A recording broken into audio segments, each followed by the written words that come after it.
this the flow everybody on? Ain't this the style everybody want? If you sound like this on every song, then I can't get with it, so boy, I'm gone. Who gassing you up, tryna put you on? Writing your songs when you know they wrong. You must have been blowing on something strong. Something strong, cause in real rap you supposed to keep your lyrics intact, but y'all be mumbling all your words and think you're killing your raps. I'm just here to let you know that I ain't feeling your raps and show you phony little rappers where the realest was at. Here I am, my summer, my year, my come up, I'm here, ready for the limelight. I took a break from the rhyming and recorded the performance, so I had a little time to get my mind right. And I'm preparing for a come up every time I see the sun up. I want every single rapper in my hindsights, and I'm setting the bar high, you're never climbing my heights.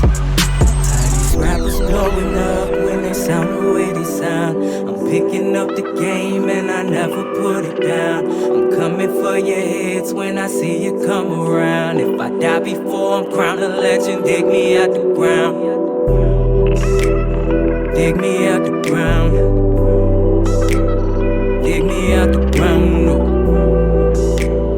Dig me out the ground. If I die before I'm crowned a legend, dig me out the ground. It seems like everybody wanna sing nowadays, but y'all should stay in your lane and do your thing nowadays. Don't be like everybody else. Just speak from your heart, cause it should never be this hard to tell all you rappers apart. Real talk, boy, I got the heat. You all cannot compete, cause in a few years all your songs gon' be obsolete. I'm tryna be remembered, I'm bound to be a legend. I'm a teacher so you learn right. Pay attention to the lesson, why you stressing? Did I step on your toes? You should step up your flow. Hip-hop vets won't be impressed with you, bro. It's just best that you know. To all you culture vultures that don't live in fear, just know the end is near. This song alone done ended 10 careers. Peace. These rappers blowing up when they sound the way they sound. I'm picking up the game and I never put it down. I'm coming for your heads when I see you come around. If I die before I'm crowned a legend, dig me out the ground. Dig me out the ground. Dig me out the ground. Dig me out the ground. If I die before I'm crowned a legend, dig me out the ground. I got niggas caught in they feelings. Who had y'all thinking that y'all was appealing? Niggas was standing on top of the game till I stepped in and made them all fall through the ceiling. This ain't me going hard, boy, I'm just chillin'. But whether I'm having fun with it or not, you should know I'ma kill it. See, the value of hip-hop has depreciated, cause all you rappers nowadays fail to appreciate it. What your fans know about you when they leaving your shows? Is it all about money? Is it all about hoes? When your career ends, you'll be somebody that nobody knows.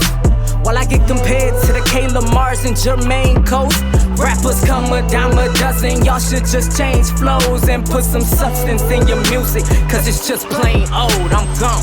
How y'all blowing up when y'all sound the way y'all sound? I'm picking up the game, I never put it down. I'm coming for your heads when I see you come around. If I die before I'm crowned a legend, dig me out the ground. Y'all better dig me out the ground, no. Dig me out the ground, no. Dig me out the ground. If I die before I'm crowned a legend, dig me out the ground.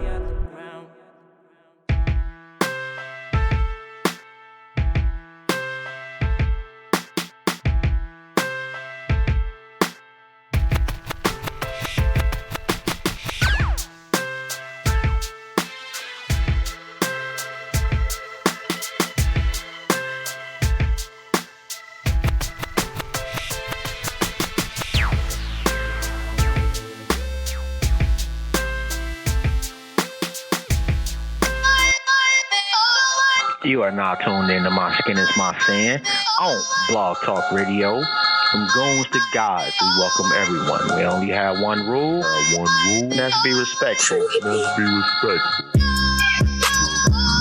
You are now tuned in to My Skin Is My Sin on Blog Talk Radio. Goons to gods, we welcome everyone. We only have one rule. And that's be respectful. I'll let us next week, man. No doubt, man, and definitely shout out to the family, liberationmindedmedia.net. That is Black Eye Stand. Still the Knowledge Radio, The Rundown with Renee, and My Skin is My Sin. Oh, and don't forget to share the show, man. If you check it out today, or if you check it out next week, or if you check it out in 1,000 years, and if you are that motherfucker that digs us up in 1,000 years, you are the most phenomenal individual to ever walk the galaxy for digging up this greatness and still share our shit, man. Shout out to you. Don't forget to check out the websites, emeraldshell.com, designsbymonet.com, and myskinismysin.net. Yeah. The three of us. It's the Father, the Son, and the Holy Spirit. Look. No weapon they form would ever prosper. Never. I use my scripture for bullets, Bible my chopper. That Bible? When you pray every day, the devil can't stop you. Devil. Ain't no help here on earth, you need heaven doctors. And I say, walk with me, talk with me, dawg. Your life can't be all that hard. Complaining, got all your limbs. Some people ain't got no arms. Some people work all their life. Some people can't find no job. Some people ain't got no house. Some people ain't got no car. We ain't keeping nobody down, we praying for them. And we ain't laying nobody down, we gon' stand for them. Put it like this, if you go hard, go harder. And if you smart, get smarter. Coming from the bottom, go farther. Anything possible once you go and ask your father. Say it with me, walk with me, talk with me, God. Walk with me, talk with me, God. Walk with me, talk with me, God. Walk with me, talk with me, God. Walk with me, talk with me, God. Walk with me, talk with me, God. Walk with me, talk with me, God. Walk with me, talk with me, God. No weapon they form would ever prosper. I use my syrup for bullets, Quran my chopper. Ain't no help here on earth, you need heaven doctors. When you pray every day, the devil can't stop you. No, I say walk with me, talk with me, God. Place me in your caring arms. Keep me from the devil's harm. So my heart don't do no wrong. Punish, making me strong. Bless me, longevity, long knowledge. Blessing my dome body. Testosterone, keep my mind open. Keep my mind focused, stay focused. I just stopped the drinking, stopped popping Molly, now it's time to stop smoking. If you wrong me, I forgive you. I've been let it go, now you know it. I'ma walk the walk and I'ma talk the talk, and this next line should show it. Cause I say I ain't laying nobody down, I'm praying for him. And I ain't keeping nobody down, I'ma stand for him. Put it like this, if you go hard, go harder. And if you smart, get smarter. Coming from the bottom, go far.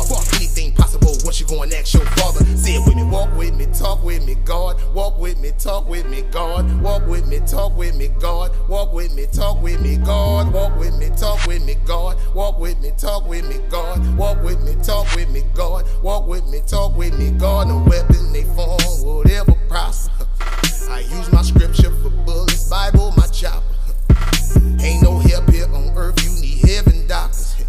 But once you pray every day, the devil can't stop you. No, I say walk with me, talk with me, dawg. Walk with me, talk with me, God. Walk with me, talk with me, dawg. Walk. Yeah. Trust God. Trust God. Trust God. I ain't really feeling the day. I'm in my feelings today. Gotta mash on them, gotta smash on them just to go get me some pay. Bust my ass on it, spend my last on it, everything slipping away. I get my earn up before I burn up whenever I'm feeling the flame. You niggas thinking this a game. I ain't playing with them, I ain't staying with them, I ain't friends with them, I ain't mans with them. I'm a cock and let the can hit them. Get the paper, that's the plan, nigga. I just hope you understand, nigga. We can get high, fuck hoes, how the fuck I can't make a band with you? To the Zozo say, I told your ass, I showed your ass, I exposed your ass. I'm in my spot, niggas can't take what I got. They can grab what I have, niggas can plot. That'll never make me stop. That's gonna put me on your ass, and I'ma come through in the worst way. And I'ma do you on your worst day. Niggas will come to your visual, but never come through on your birthday. People can't fuck with my spiritual. Cause I be in tune with the earth say. And people be calling me lyrical. Cause they be in tune with the wordplay. Now me and my nigga, we talk about paper. That paper, we talking about bodies. The bodies be popping up every time we get to talking. Now we get money inside of my youngin'. He coming, no talking. He yellin' and chalking. We know that he known to get violent. He put in that work. Right on the front of his shirt that say I'm about to catch me a body. Ain't what it seeming. I'm heavy, I'm smoking, I'm drinking, I'm popping, I'm rolling, I'm leaning. Heated, I'm steaming. War wounds still bleeding. I went to war with them demons. I really seen it. I wasn't watching on no zenith. I was out there on the semen. Victim was bleeding. Best friend caught him sleeping. Cold world up in Cleveland. I've been stabbed too many times to let my guards down. Yeah. So I put my trust in God now. It's gonna be the devil in your clique to bring your squad down. Yeah. So I put my trust in God now. I've been stabbed too many times in the back to let my guard down. Yeah. So I put my trust in God now. It's gonna be the devil in your clique to bring your squad down. Yeah. So I put my trust in God now. I ain't really feeling the day. I'm in my feelings today. Gotta mash on them, gotta smash on them just to go get me some pay. Bust my ass on it, spend my last on it, everything slipping away. I get my earned up before I burn up whenever I'm feeling the flame. Now me and my brother, we talk about paper. That paper, we talking about cheddar. That cheddar keep coming in every time we get to talking. So now we get money together. My youngin', he coming, he hungry. We know that he on it. We know that he down for whatever. He put in that work. Now when he go to the store, he gon' copy him 100 or better. Ain't what it seeming. He heavy, he smoking, he drinking, he popping, he rolling, he leaning. Heated, he steaming. War wounds still bleeding. He went to war with them demons. He really seen it. He wasn't watching on no zenith. He was out there on the semen. Victim was bleeding. Best friend called him sleeping. Cold world up in Cleveland. I been stabbed too many times to let my guards down. Yeah. So I put my trust in God now. It's gonna be the devil in your clique to bring your squad down. Yeah. So I put my trust in God now. Too many times, God down. Yeah. God down. Devil in your clique down. Yeah. God down. What's good, fam? This is Job, and you are tuned in to My Skin Is My Sin, live on YouTube, live on Twitter, live on Facebook, from goons to gods. We welcome everyone. We only have one rule, and that's be respectful. What's up, man? We got the plug in the building. What's good, bro? Just chilling.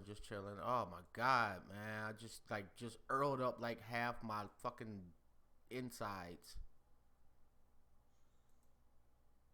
Yeah. I'm sitting here, doing my 1-2, and I'm like, man, I ain't feeling too good. You know how you start getting that pre-Earl Sweat? Oh, man, they sitting up in here drenched. Next thing I know, I'm like, this ain't a good look. Let me, made it to the bathroom just in time, like, girl. That is, and I'm just checking to make sure that we can hear, people can hear or whatnot. Oh, all right, yeah, I think we good. I'm gonna turn my mic up just a wee bit. Say something for me right quick, bro. Yeah, you know what? Like every time, like Skype will, for some reason, it's the same damn number, but Skype will act like it's a whole different number and shit. So it don't like carry over from one show to the next. All right, I think we good. You good over there though, bro? How's life? Man, life is good, man. I ain't gonna complain, yo. I'm in a good space. That's what's up, So, man. I love to hear yeah, that, man. absolutely. Yeah,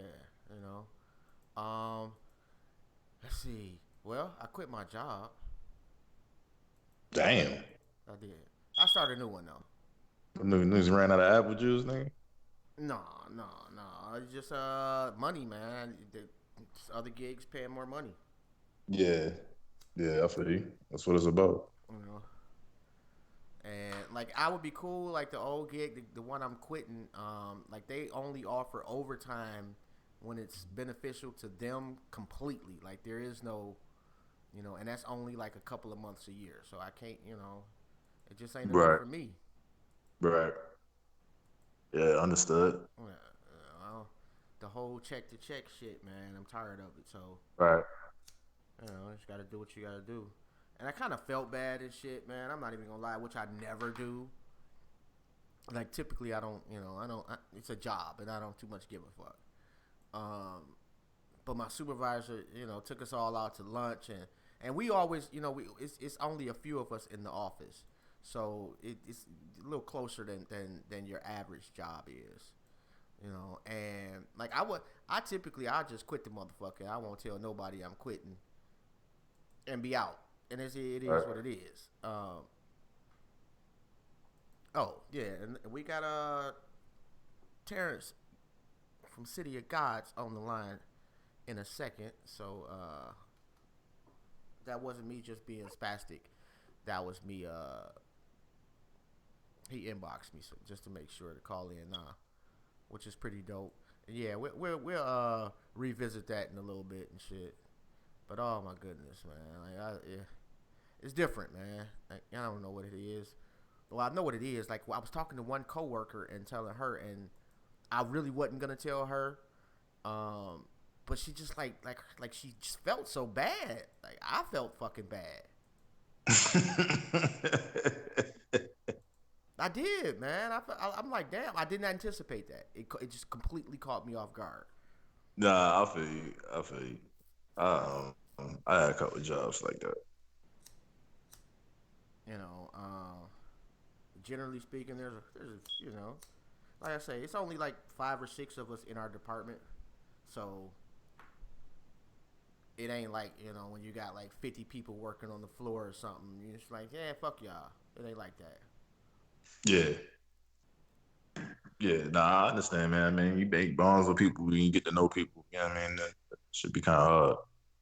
You know, because essentially, you know, sometimes you spend more time with coworkers than you do your family. Shit, that ain't You know? sometime.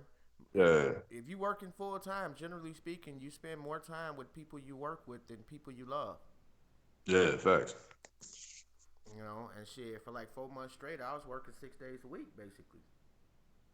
Yeah. You know, or like we did switch to 10-hour shifts, so that allowed me to be able to do my overtime during the week and still have my weekends off, which is fucking phenomenal having the weekends off. Now I won't have every weekend off, so that kind of sucks. You know, Right. but like I say, you know, it was definitely a nice little boost in pay. So basically, like I'll be working 12-hour shifts. So for 3 days, I'd make the same thing as for 36 hours. I'll make a little bit more than I would for 40 hours at the other gig. That's what's up. Yeah, you know, so that ain't even including like the overtime, and then the overtime is more plentiful when you actually working on the floor as a nurse as opposed to in the office. Yeah. Yeah, that's dope.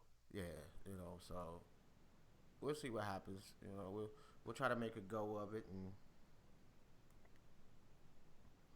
and I'll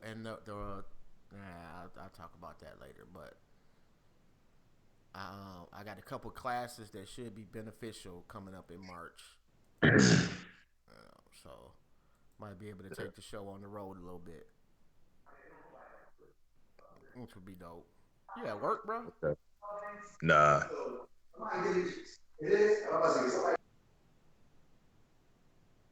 That makes sense right there. And shout out to I Love My Wife Always on Twitter. Like I usually, like even though we be live streaming on Twitter, I couldn't remember my password for shit, so I wouldn't even bother with it during the show. It's automatically on my phone, so I don't have to do anything on there. But now I done fucked around and remembered the password. I'm like, okay. So now I can at least share it a little bit and mention a couple folks and see if they want to tune in. So that's pretty dope. I ain't sure who liked the show on YouTube and who was tuning in, but shout out to you. But since we got some time and waiting on him, man, Odell Beckham, bro. Hey, man, listen. Hold on. I think we got the brother. As soon as we get ready to start getting in. What's good, bro? And of course, whatchamacallit is just going to spaz on me. And let me see. Let me share group via link. Here, let me call him. I don't know why it makes me do this every fucking week now. And in my mind, I be saying the number, and I be having to guard myself to not give people's number out and shit.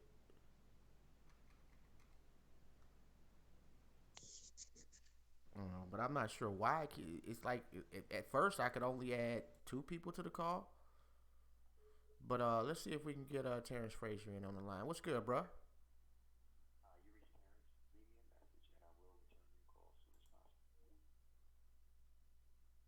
All right. Well, that he was calling me as I was calling him. So, and let's see. There we go. All right, I'm starting to figure it out a little bit. And I think he actually calling me back. Let me speak to Terrance. What's good, bro? Man, let me see if I can get Rome back in on the line, man. My our Skype be just acting crazy sometimes, so I do apologize for that. How you doing, though, bro? That's what's up, man. Rome, you there? Rome will call back in, man. And I think you know Rome too, man. My co-host, man. But my name is Jobs, man, and we definitely appreciate. Oh, no doubt. Yeah, no doubt. Yeah, Rome is from Baltimore. I hadn't talked to Rome in a minute. Yeah. Well, he should be on the line, but for some reason he ain't. And Carm Dub, shout out to you. You should be able to hear the caller now. I had to just switch a couple of things around. Okay. How's your family though, man? How's life? Man, life is great, man. You know, it's I was telling somebody today, I was like, I'm not gonna complain, because there's so much. If you look on the other side of everything, so many great things going on. You gotta look for the good, So that's what I'm doing. Looking for the good. Man, I wish I had that. I wish I had that in me. I don't even know how to say it, any better than that. But man, it's, I tend to take things pretty tough sometimes. So. Mm. Yeah, it's really a skill that you have to develop, and somebody has implanted in you, even later on or early on in life, and if you adopt it and practice it, then you'll begin to see that every bad incident could be turned around to be equally helpful. So, I mean, you think the Holocaust is bad. You give me 10 reasons of why the Holocaust was bad, and I can give you 10 reasons why it was good, You talk about slavery and say, well, it was horrible, I give you 10 reasons why it was bad. I could tell you 10 reasons why it was good. So you have to train yourself. I would have to hear those, though, bro. Yeah. Yeah, definitely would. Mm-hmm. Yeah. Well, I guess it would depend on what side of the coin you on. Mm-hmm. Mm-hmm. Yeah. Well, Viktor Frankl, right? He was a Holocaust survivor. He wrote this book called Man's Search for Meaning. It's a good book. Okay. If you have if you are trying to develop that skill of looking on the brighter side, his book will let you know that you have to. So in his book, he talked about how he was in a concentration camp, and he talks about how he overcame being in this concentration camp. But one of the things he talked about was that no matter what they did to me, they could never control my mind. And that was the overwhelming theme of the whole book. Even though I think he was a doctor, he was like a psychologist in Poland or something like that, and they captured him, and he was in there for like 2 or 3 years. Mm-hmm. But powerful, man. It's powerful how he was able to, control himself. Not good. I'm sorry. I'm sorry, bro, but I'm getting some. Rome, is that you? Rome? Are you there?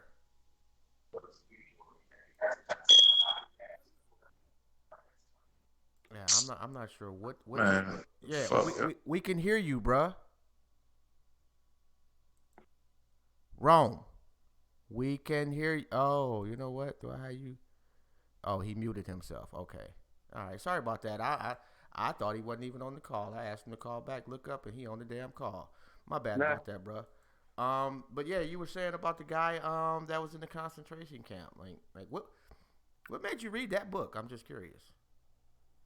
It was recommended for people who wanted to, try to search. The name of the book is Man's Search for Meaning. So he pretty much speaks to people who are like, hey, look, during tough times, how do you pull yourself out of it? Ain't no documented tough time than his. So I mean, you have some slaves narratives, but they didn't allow that to take place in the written form. So his work, he's talking about being starved to death and everybody having to fight for food and people dying daily and people going to the gas chamber, you know what I mean? So it's like, how do you come out of that? And he tells what he did, So what made me read it was just that, I wanted to be able to look at the glass half full and half empty. All right, that's dope, man. So, City of Gods, man, how you start that? And matter of fact, for the people that aren't aware of what City of Gods is, can you explain that for us? Oh, we on live now. Oh, shoot. Yes, sir. Yes, sir. We are. Yeah. What's up? All the people, and I guess we're talking to the whole North America, right? Man, we talking to my mama and two other people, bro. Don't worry about it. Say what you want to say. Yo, at least you're real. Yeah, hey, it is what it is. We just have been, for whatever reason, man, pretty lucky, blessed, however you want to say it, as far as getting just really dope people to come on to the show. So that. Oh wow. Yeah, so that's been a beautiful thing, man. I thank you for putting me in that in mind. Well, I've been kind of watching the progress for some years now. Yes. And I know that I sent out that text to a lot of people saying, my goal is to connect with you in the flesh at least once, this year.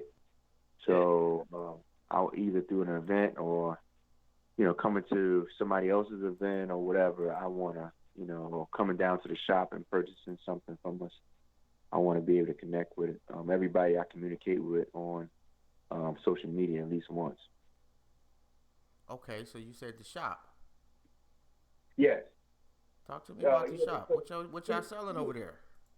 City of Gods is really a clothing store initially, and we started out in 2009 during we really started out 2008, and then we formed it in 2009. But it was 4 people who got together during the recession, and we didn't have a lot of resources.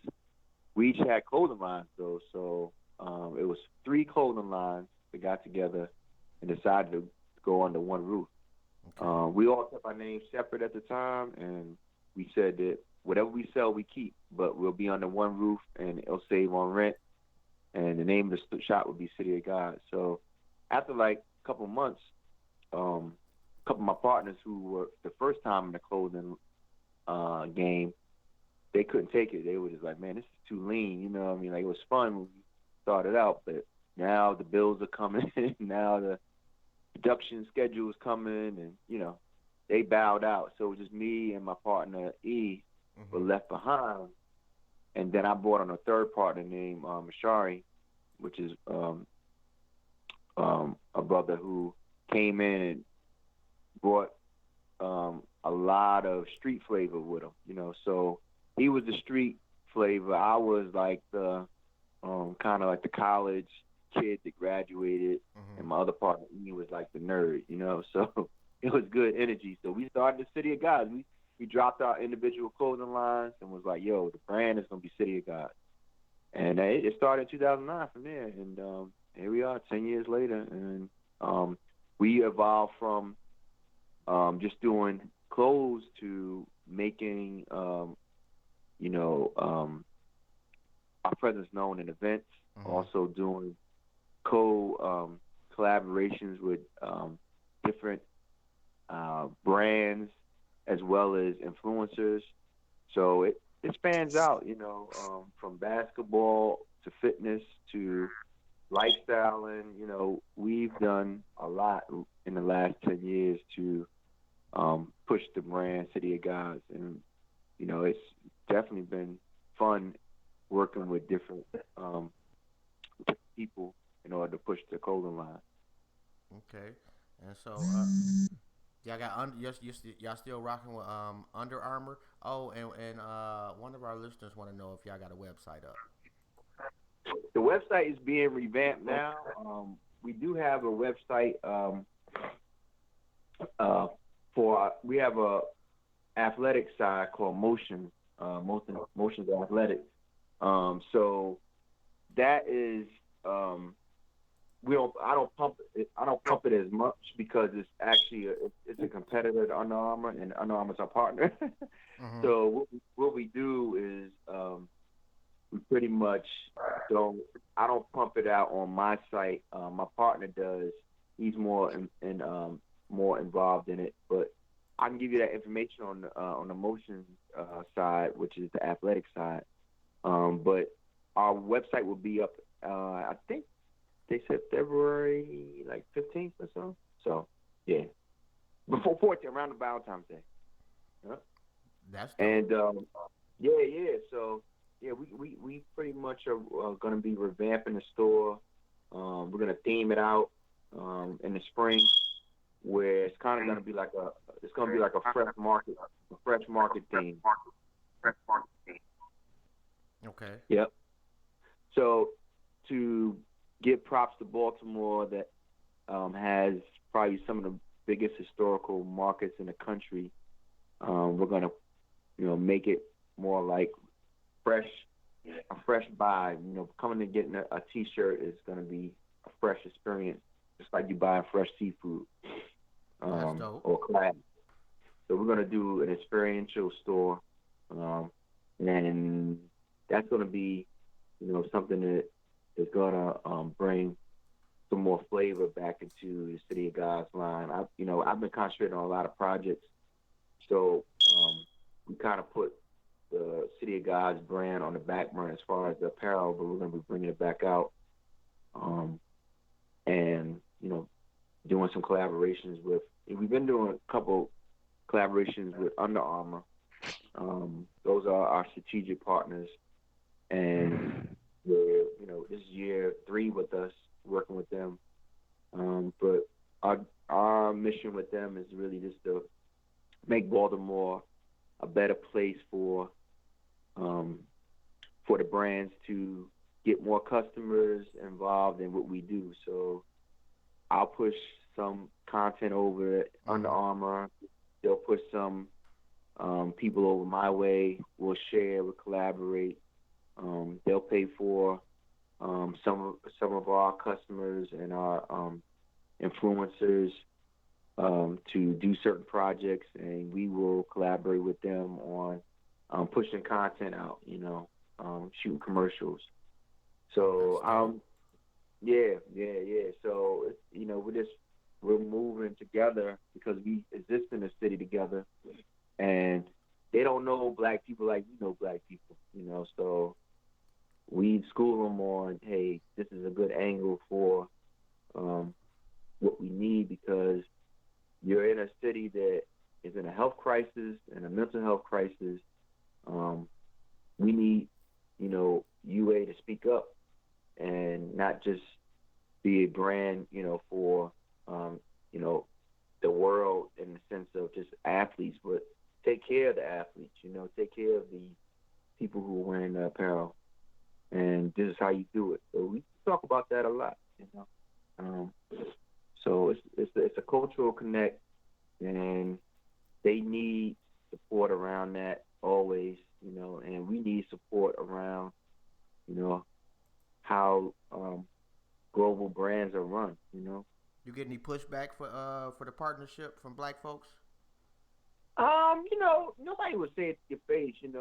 I mean, a couple people have, but at the end of the day, I think one of the things that people remember most was the Trump incident, and that was 3 years ago, and it slowly, dissipates. Some people are still holding on to him being on Trump's board, I think it was, yeah.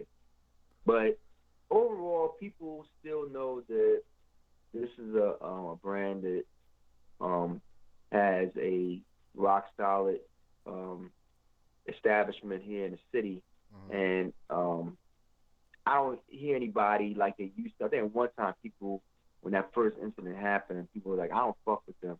But nobody's never coming to me and saying, I don't fuck with Under Armour. It's more like, hey, look, I know these guys are not my top brand, but at the same time, I know they do a lot for athletes as far as making them feel like athletes. And I know I'm starting to feel in the last 2 years the projects that they're doing and knowing what they're doing. And the thing was is that a lot of people didn't know what they were doing. They didn't announce a lot of the projects they were doing before the Trump incident. And we were like, nah, you got to tell people that And they were like, oh, we didn't really want to, And we was like, yeah, you cool, but you got to let people know. Yeah. You're giving free uniforms to all the Baltimore City athletes, I did not know that. Yeah. All schools that have sports programs, that have football teams, basketball teams, they get the free uniform. So things like that, redoing schools and giving money here and there. You gotta, people gotta know what you're doing. So our job is really with them is like, okay, spread the money out, not only to these major athletes, but these small guys here. If you got a cameraman who needs some work, let's hire him. If you got a stylist, let's hire them. So, but the bigger picture is when they start building Fort Covington, which is a multi-million-dollar, I think it's a 20-year project maybe. It's down South Baltimore. It's on acres of land. They're building a new headquarters there. We want to be able to be at the table and not only begging, but just like, yo, I'm a established advertising firm. Let me get that, $300,000 contract. Let me get that $1 million contract. And that's the partnership that you would, that's where you want to be at, not just saying, hey, look, I need you to give me uniforms for my little league. You want to be like, yo, I got a creative agency. If you want to talk to our people, you got to come through this creative agency. And that's how Nike does it. Nike has multiple agencies work for them in Portland, Oregon. A lot of them they may have 40 advertising firms working for them around the globe, but they feed their city, where they are. So we want to force Under Armour to do the same thing. Like, yo, these young kids up here, these are future graphic designers, these are future stylists, these are future accountants. You need to hire these guys, because you're here. That's pretty dope, man. I did not know that either. And to be fair, I'm not even gonna front. Like half of hip hop was riding with Trump before he became president. Yeah, ain't that crazy? I was a big Trump supporter during the apprentice years, and I read a lot of his books. And I liked him because I was from New York at the time. I'm from Queens originally, and when I was in Queens, I'm sorry to hear about that too, bro. Yeah. Hey, look, is it the Queens part or the Trump part? Both, actually. Nah, go on, brother. Dude, Queens are great, man. I know we lost in a couple of rap battles, but we still got Nas, we still got 50 Cent. We still got Run DMC. This dude's from Detroit. Don't let him fool you, yo. come on, man. You We got not them we with not gonna do that. you got D12. You Yeah, got man. with Sean, what's his name? Little Sean. All Oh, right, Big Sean. Big Sean. Yeah, I'm a well-known New York rapper hater, so don't mind me, man. I am We completely lost biased it. against We him, did, we did against lose it. them. We lost the crown. You know, I ain't gonna lie. We lost the crown. You know, we haven't gotten it back. So Y'all didn't lose the crown though, man. Y'all gave it away. gave it away. Yeah, Yeah. we interfering definitely gave it away. That's for sure. You know, we didn't unify the sounds or nothing. You know, so Although Griselda, I know they ain't from Queens, but Griselda is fire. who's that? Griselda. Niggas save hip hop, yo. Oh, okay. I need to. Yeah. Right. Yeah, those cats is fire. Yeah. You know, Niggas Yeah. save hip hop. I'm not gonna go that far. Like hip hop is not dead, man. Our hip hop may be You're dead. Right. no, bro. You're crazy. The level, the skills. You know what I'm saying? Like it was more than hip hop. Like anybody can rap. You know what I mean? Like our era was different.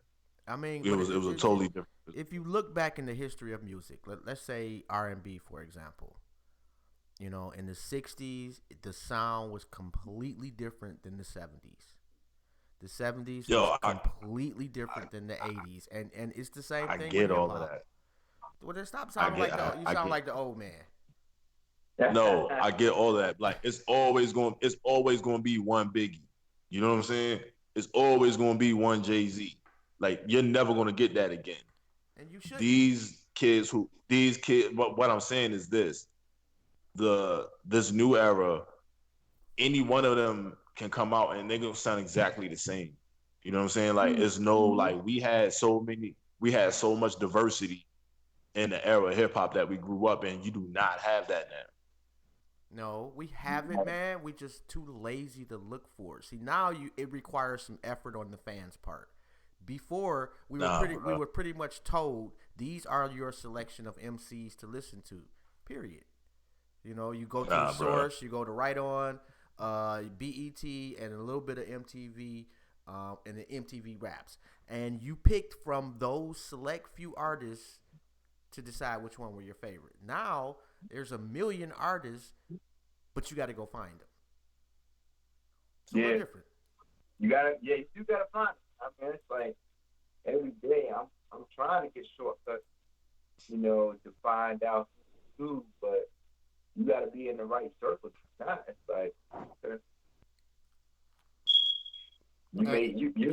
like you sound a little far away there, bro. Like you got on the speakerphone. If you're not in the right circle, you may miss out on some quality artists. I mean, it's like millions of artists. But just like I think any true champion, even in the rap game, the cream rise to the top. It's eventual that you will get your time if you put in, you know, that work. You're gonna come across the right radar. Like I'll say, like 21 Savage, the longer he's in the game, the better he's gotten. Because I'm starting to like the cat, and he's honest. And he doesn't sound like everybody else, in my opinion. He has some foundation of his generation's hip hop movement, but he doesn't. He stands out. Out of a million artists, you said 21 Savage though. I'm just saying, bro. Like I can't remember the last song he did, but he was a lot. Yeah, a lot. That song is fire too. But there's a song after that too. The nigga just says a lot, my nigga. Yo, come on, bro. Like that song is so fucking elementary, man. Come on, man. I mean, well, if you stop, man, you're being a hypocrite because hip hop. It's the beat. Hip hop was started on simple shit. But I don't want to get too far away from Terrance, man, because we'll fuck around and talk about this for the whole damn show, man.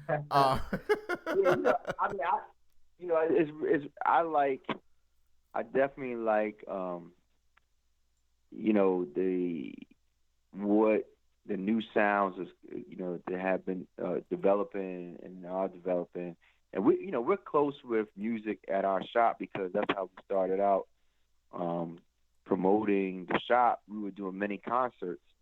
So our store became this mini concert place. So far, we've done, I think this year we've done 215 mini concerts, and some big ones too. So a lot of artists got their start here at our shop, performing. If you look back in our archives, you'll see a lot of different shows, and we still do some. We do rap battles. We also do a big block party called the biggest block party ever, right outside our shop with Red Bull. So the new artists, I'm always, before we do an event, I'm always out combing through.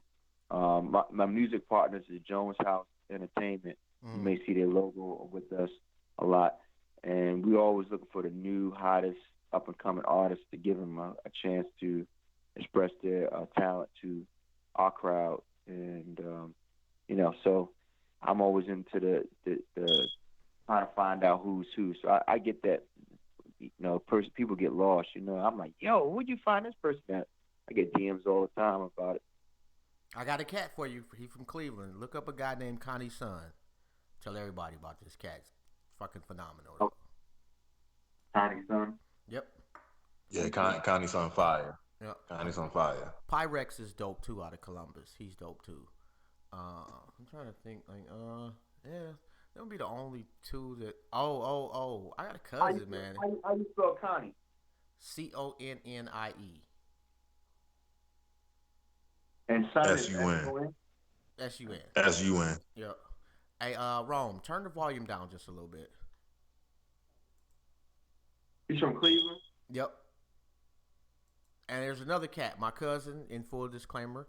But he's fucking fire, man. And he's completely different from his generation. Ed E.B. Okay, I'm looking on Connie's song, yeah. Okay. Yeah, actually, like if you look back on the replay of the show, I played 2 of his songs in the beginning. Actually, I played 3 songs. I played 1 from my cousin and then 2 from Connie's son. I see one with him with my son. My son, Connie's son. Yeah, Okay. that song right there. Don't listen to the one with my son. Listen to the one without my son. No disrespect to that king. Okay. I'm just saying. Sometimes that feature works, and sometimes the original is a little bit better. Right. But I fucks with my son, but yeah, the original is just a much better look in my opinion. But damn, you said Red Bull, Under Armour. Like, how you getting tapped in like this? Like, we broke, bro. We've been doing this show almost 5 years, and we can't get a sniff of shit like that. What we doing wrong? Tell us, please. Well, I think the main thing that people want to see is how can you get into places where they're not, and if you're doing deep work with your community and your people, you will have content and products that will, spread by word of mouth, and that word of mouth is the best form of advertising. And then when you're ready, you could go seek partnerships with different companies that will complement your brand. And once you do that, they can either say yes or no. And if you have a strong enough following, they will probably take a second look at how their products can fit in with your products, and you two work together. So that was the work that we did. We just constantly put ourselves in positions to work with collaborations and also work with great product, producing good concerts and concepts that people came to us and was like, oh, we want you to do this for us. So Red Bull and UA came to us and asked us to help them with some products initially, and that was the key. Like we were ready when they came. Like, okay, well, this is what we are into. What are you into? Yeah, you like that? And music. And Red Bull they really are into music. I mean, it helps promote their product, but they also put a lot of money behind. Independent, like I went in Philly. I went to the OK Player 20th anniversary. Oh, that's dope. I think it was 20. It was 20 or 25th, one or two. I think it was 20th. Yeah, in Philly, and that was all backed by Red Bull. But the concert was, they had a lot of B-list artists performing, and they gave them a chance.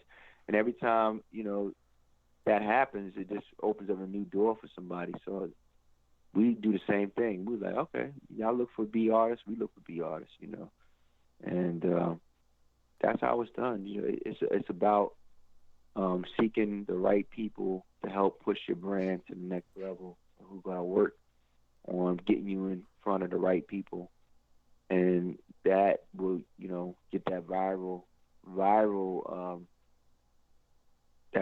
spread, and that's what you look for. Yeah, so basically you're saying we trash. That's okay. Yo, I'm just fucking with you, bro. The thing that we all realize is that nobody knows us in China. Nobody knows nobody knows us in Cali. You know what I mean? It's like, yo, it's a wide world. You think you're good until you meet what other people are doing. Yes, so we all in that damn category. We need some work. It's a wide world out there that knows nothing about you. So I was listening to the speech of Michael Phelps today. Mm-hmm. If you get a chance, I always heard his work regimen was crazy, but how he got all those medals was no coincidence. Like the 3 Olympics, right? I think 3. Yeah. There's a brother in the Maryland area. Yeah. This guy named Memnon, and we interviewed him a couple of years ago. You got to hear this cat's, not just his workout route, his whole day is machine-like. It's fucking crazy, bro. Like this dude, like he's like a super black belt. He gets up at, what did he say, like 4:00 in the morning? And that's when his day. He gets up, he works out, he reads like 7 books a day. Not every book, like the whole book, but he reads a piece of 7 books a day. Then goes back. Shit was crazy, bro. It made me. I'm a naturally lazy individual, but man, it just made me feel kind of extremely lazy.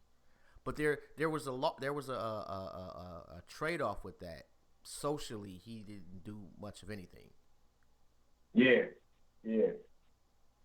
I think that is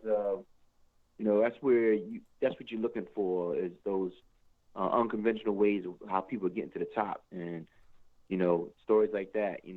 Getting up 4. I get up around 4 too, and do the work before the world is awake, and it just makes you want to work harder and say, I'm not doing enough. Like, I think that Ravens quote, if you ever heard it before, nobody cares, work harder.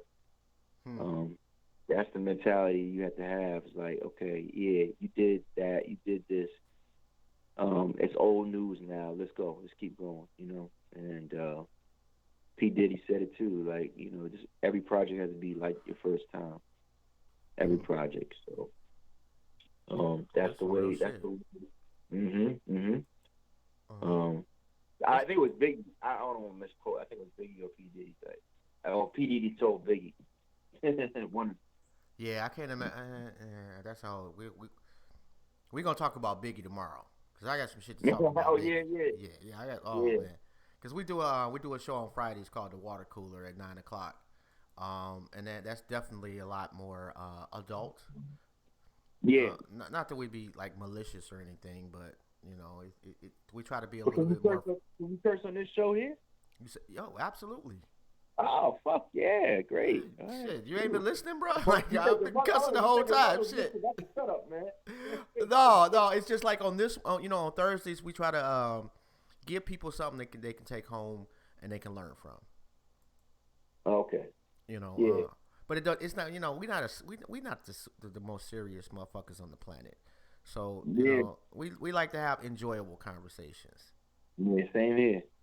So Same and here, that's pretty much our shtick. Like we don't call them interviews personally, but it's hard to explain to people when you're trying to get them on the show. Well, can you just come have a conversation with us? And they're like, no. When you say interview, it resonates. So try to explain it to them after the fact. Right. Y'all got the silent parties jumping off. Like, yeah, well, I was just talking to my partner for the silent parties Tuesday, and we got some exciting stuff coming up for the new season. We really were thinking about doing a winter one. We may do one, but I'm not sure. If we don't get it off by February, we're not going to do it. But the new season will be exciting, where we're going to be theming out a lot. We're going to be doing some themes. So the themes are going to revolve around music, revolve around different lifestyles, and we're going to have some fun this time with, we're going to have some diversity. We're going to get some different type of music in there, some, a trap-only channel probably, and, may do classic hip-hop, may do some alternative music. We'll see. But it's definitely going to bring some different flavor. Gotta have a Tupac night. Tupac, okay. Tupac night. Tupac. Yeah, if you can do a Tupac, a channel that's gonna last 4 hours, 5 to 4 hours on one album. one artist, that would be dope. Yeah, that would be, and like he's one of the few MCs that's got the catalog, and not just like you can play 4 hours of Tupac hits. We ain't even talking. You ain't talking about the weaker songs, because I'm not gonna say. I don't know. Will people be able to dance to Tupac for 4 hours? No, not. Yeah. Yeah. We maybe we do a Tupac. Oh no, we could do a Death Row. Death Row Tupac channel. That would be pretty live, but I don't know how much dancing you can really do. That's like the 2-step catalog right there. Right. I'd fit right in, but I don't know about the younger folks, But I thought that was interesting. I'm like, so you listening to one thing and she listening to another thing, and y'all dancing like. Yeah.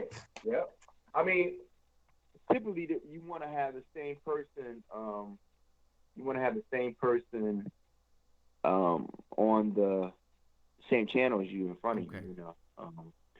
So that's why it works good when people look at your neighbor and you see what channel they're on. Oh, if you bring somebody with you, at least one person, and y'all can dance together.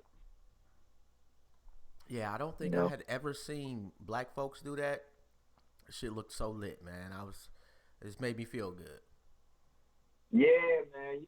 I think the best one that I really liked was we did one. I think it was July, and it was July, and I think the Labor Day weekend was good too. But it was lit. It was one with Beyonce. When Beyonce's song was really popular. That's when she did the Frankie Beverly rendition. Oh, that was bad. That was bad. Yeah, they was all singing towards that joint. That was lit too. So any summer night, man. People like that song.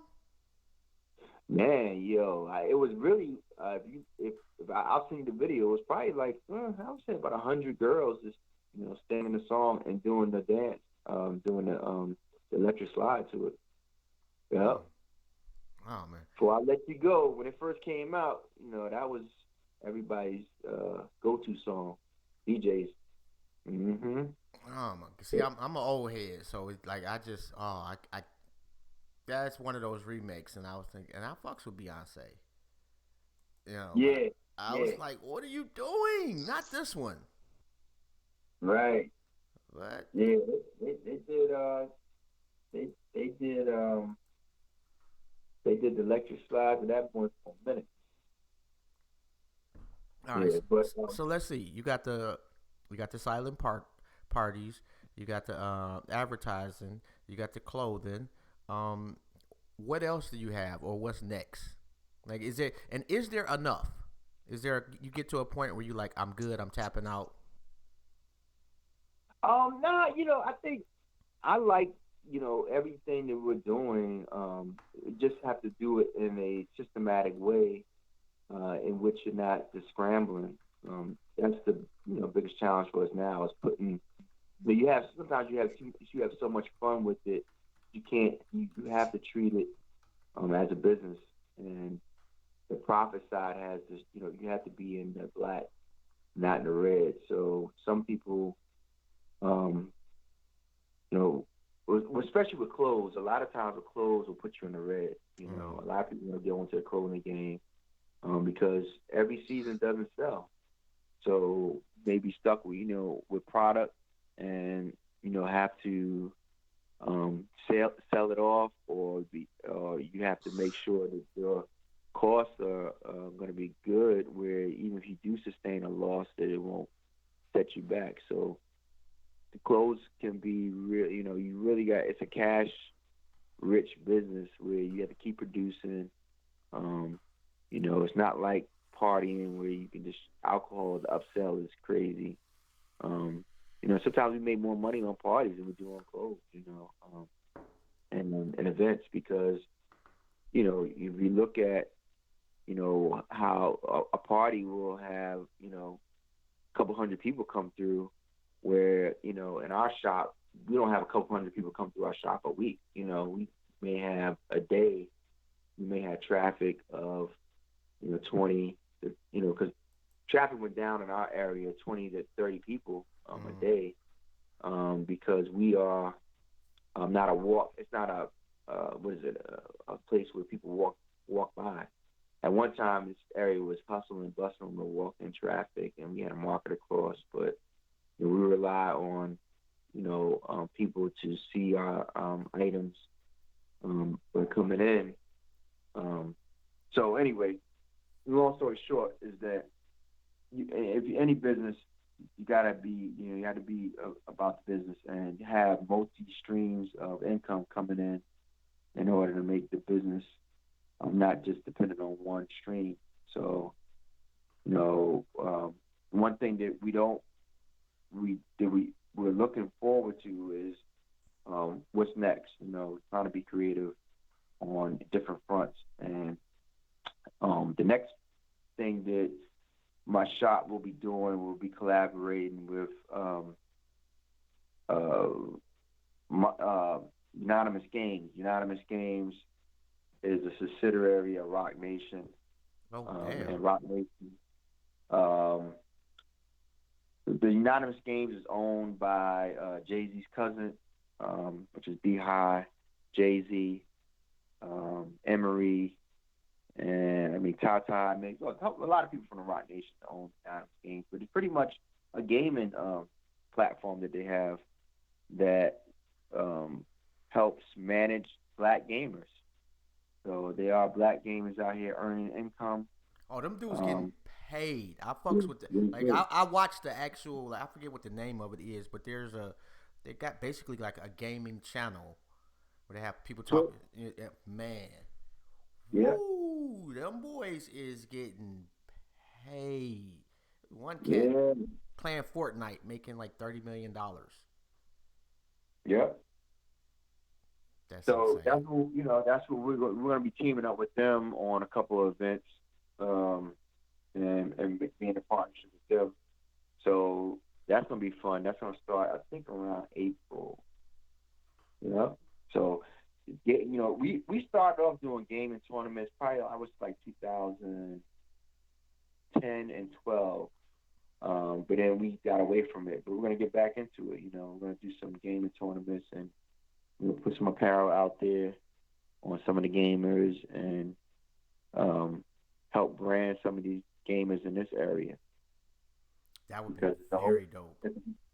It's a whole new world. You know? Yeah, them days of your mama telling you playing too much of the video games is over. Right. Exactly. You know, shit. We need to be, you know, getting in on this shit, or we gonna get left out. Yeah, I mean the ship is already taking flight. Now you taking a second ship. yeah. Shit, it might be the third. Out. Yeah, maybe the third. You know, the ship is already left out. It's like now it's like, okay, how can we be a part of it? So it's you know, the best part about it is that it can go beyond just games are gonna be used to treat everything from Alzheimer's to people who have post-traumatic stress, you know, so they're going to be used other than just recreational. And once they, you know, they start developing this virtual reality and also the I think it's called augmented reality, where you are, you kind of, you know, playing people around the country but they know where you are,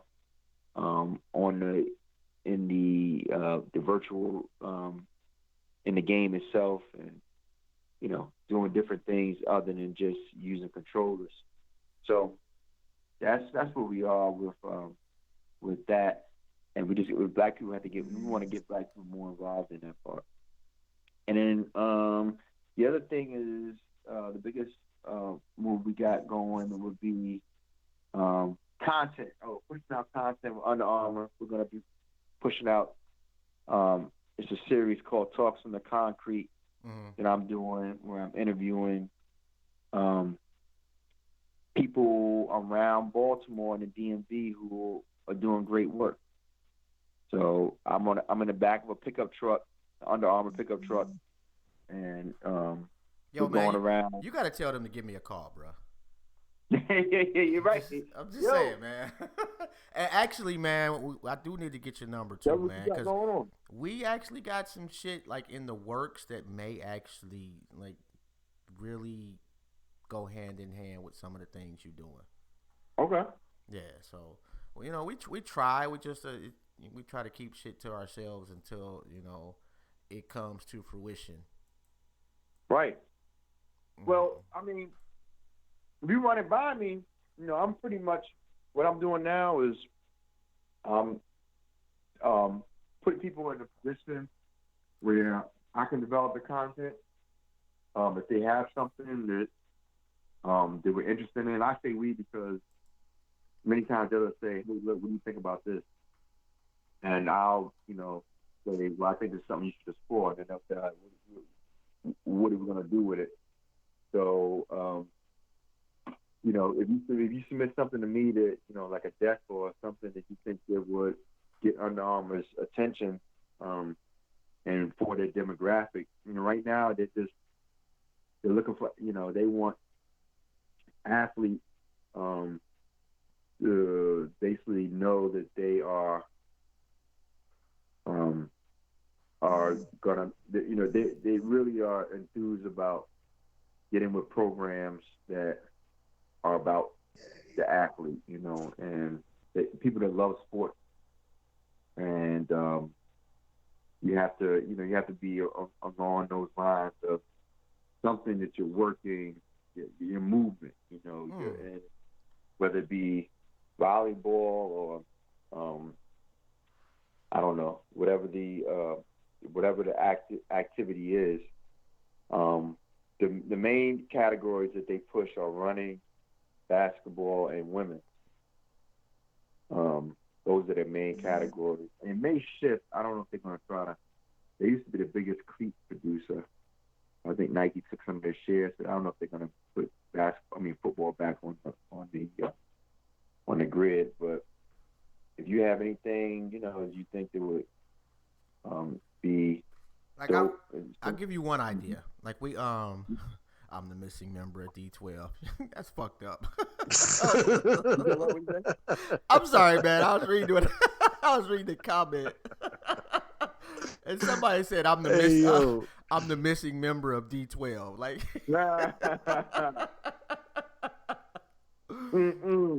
but a few years ago, we came up with a game called the Conscious Olympics, and we actually did it in Baltimore the first time. And it's basically Jeopardy for black folks. Okay. The tie-in with the sports people, with the sports would be like my dream is to take it on an HBCU tour. And it'd be like an hour and a half show tops. And what we would do is the game is like 30 minutes long. We always have somebody come in and give like just a short synopsis of something informative. Like I would, let's say, KT, the arts degree. If I had the bread, I would have him do the tour with us, and he talk about vegan cooking and give people some tips for about a half an hour. And then I'd have Connie's son come on and do about 15 minutes worth of songs.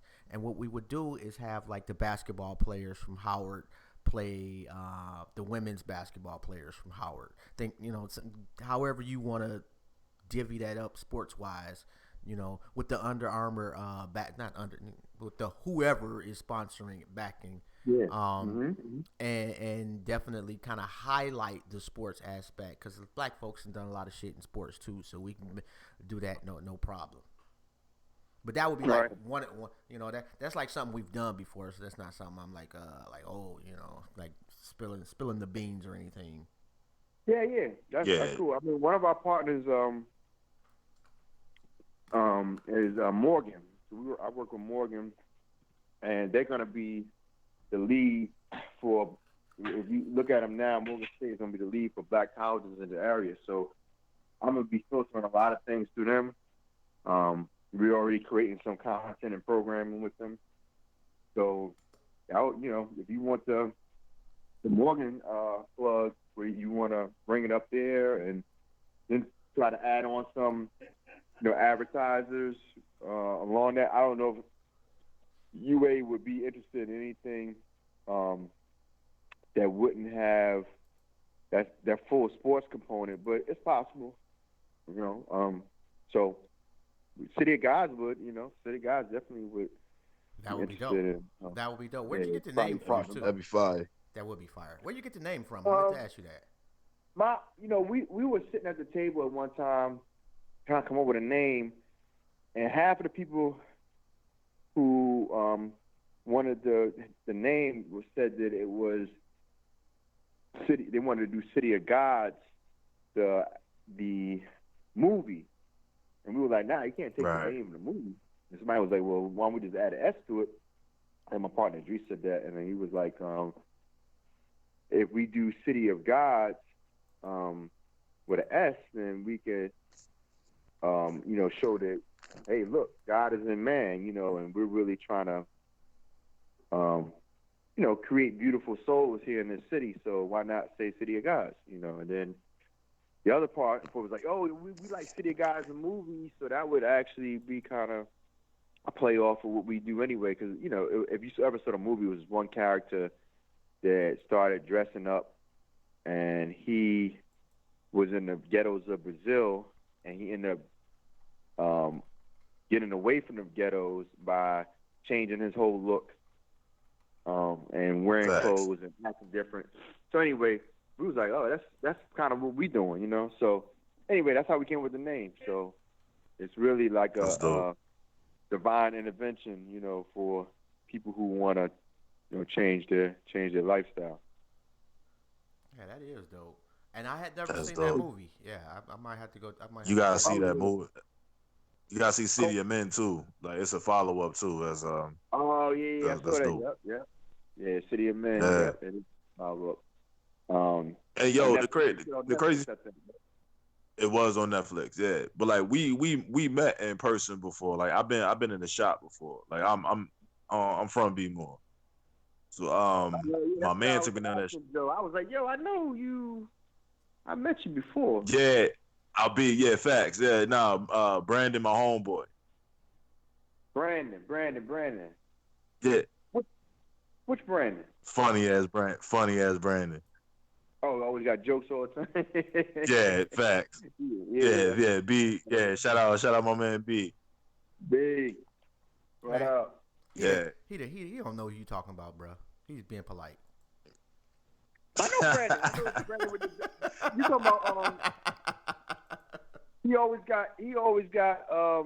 He's nonstop kind of like has little quirky jokes Yes. all the time. Mm-hmm. Yes, facts. And all I Nigga have like to make Kurt. funny. the like Plies, like Baltimore Plies. Right. Oh my God. Yeah. Hey, Plies. Hey, I rock with Plies though. Plies is dope though. You know, and Yeah. dude, give some good out. Yeah, that's Everybody always DM me something about Plies. yeah, fact. Jeez. But, I like his live streams. That's where we are with the with the movements here in Baltimore. It's needed because a lot of people feel hopeless. So we gotta bring some light, to the situation because of the people will attract what they are. So there's a lot of people who are in the dark, and as many positive people and energy we can get together to, offset that mindset, the better. I think, our city needs like a Obama to come, like when I say Obama, like Obama's like once in a lifetime type dude. You know what I mean? Like people like him come every so often. I mean, until we get this thing together where there's more than one Obama, but we need that type of leadership in order to change things around, where somebody comes in and just be like, yo, look, we're gonna have a moratorium on people killing each other. We're gonna have a moratorium on snitching. We're gonna have a moratorium. You know what I mean? Like breakthrough ideas. And you know what? Like that's gonna have to come from the gangs. And the problem with that is that when the powers that be gonna do everything they can to shut that person down, if not murder them flat out. Exactly. I mean, yeah, you're right, man. Because I mean, a lot of people don't want to see people unite because it ruins the money. I want you to keep coming to this damn corner store. I want you to keep being on welfare so I can charge you the Section 8, or I need you to keep my pharmacy filled because Percocets are driving my economy. So there's a lot of people who don't want to see it go down. And you'd be surprised at who doesn't want to see it happen. Honestly, at this point, bro, I would not, because I know it's some of us that don't want to see that shit happen either. Yeah. It's like, hey, look, how many hours you got this week? Well, I'm doing overtime at a group home. I'm getting 80 hours a week. Why are you getting 80 hours? Because motherfuckers is fucked up. You know what I mean? Pretty much. Like the whole system is predicated really on misery. Right. And I mean, if you think about it, like just overtime, exactly. It's always based on us, like, and people already said it, like, yo, I'm not stopping too much of any crime. I'm just doing my patrol. So with that mindset, we ain't gonna get anywhere. It's like and I was talking to somebody about this. That's like a pretty well known person as far as like being pro-black and everything. And the problem that I have is that the people that follow that individual or individuals in his lane don't financially support them. And with that twofold, that does a couple of things. It doesn't give them the freedom to really go as hard as they could, because they got to punch a clock somewhere. And then it also shows the next generation, if something happens to that person, then their family is broke. I mean, you tell me one leader whose family, and they don't have to be rich when but whose family did not absolutely struggle after their murder. Maybe Dr. King's family would be maybe like the only one that I can think of that I don't remember hearing, like really them struggling. But anybody else, like the families just struggled. And what's that telling little kids? Like, why waste my time if I'm not even gonna be able to pass on anything to my family, but some speeches.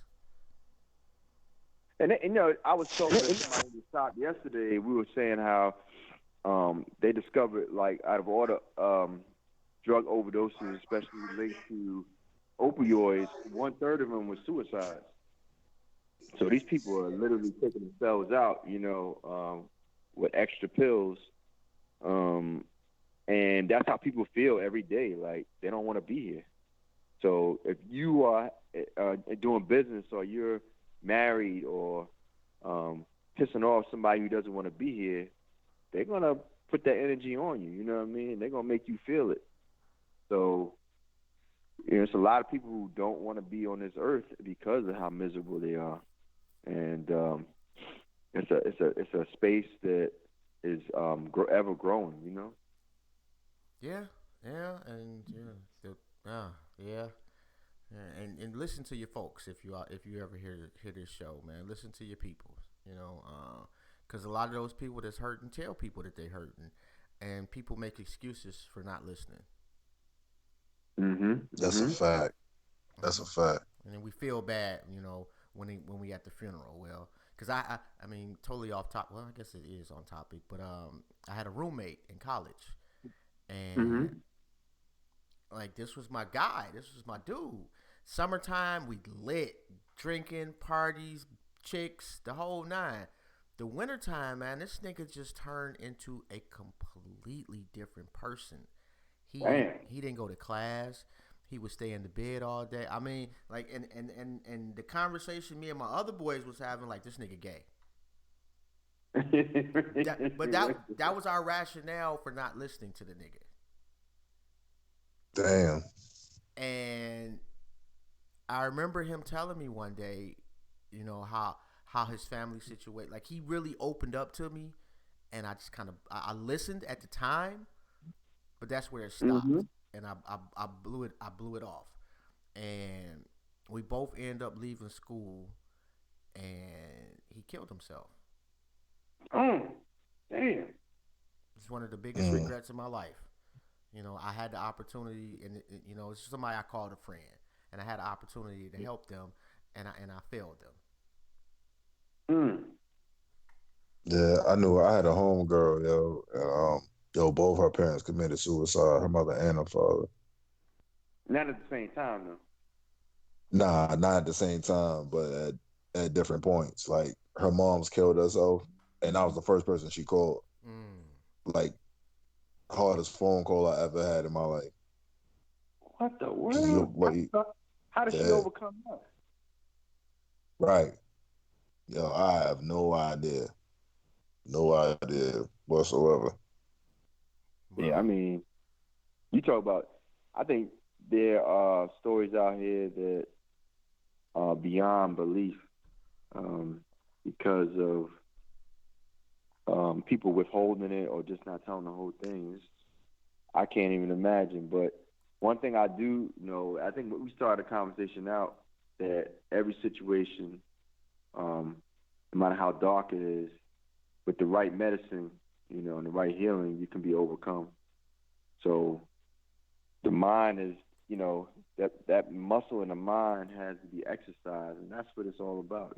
Just like, hey, I gotta practice how I could, overcome the situation. And I think I was listening to NPR one time, and they had the girl from that movie, the real life girl from Charlie Sheen. He had a movie out, The Walking Dead or something like that.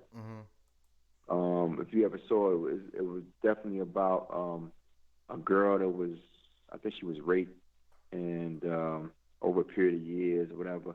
But they had the real life girl on there, and she wasn't really emotionally tied to the incident anymore. And they was like, yo, how do you overcome that? Like, being raped over a period of years or something like that. And she was just like, it was all about me She said it was about forgiveness, but the other side of it was like just really her mental, you know. So everything could be overcome if you allow yourself to buy into it, you know.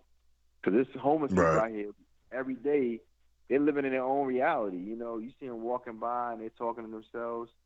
Like, imagine if you could just do that for positivity, you know what I mean? You could just like float out and create your own reality where the negativity of the world really doesn't have an ill effect on you.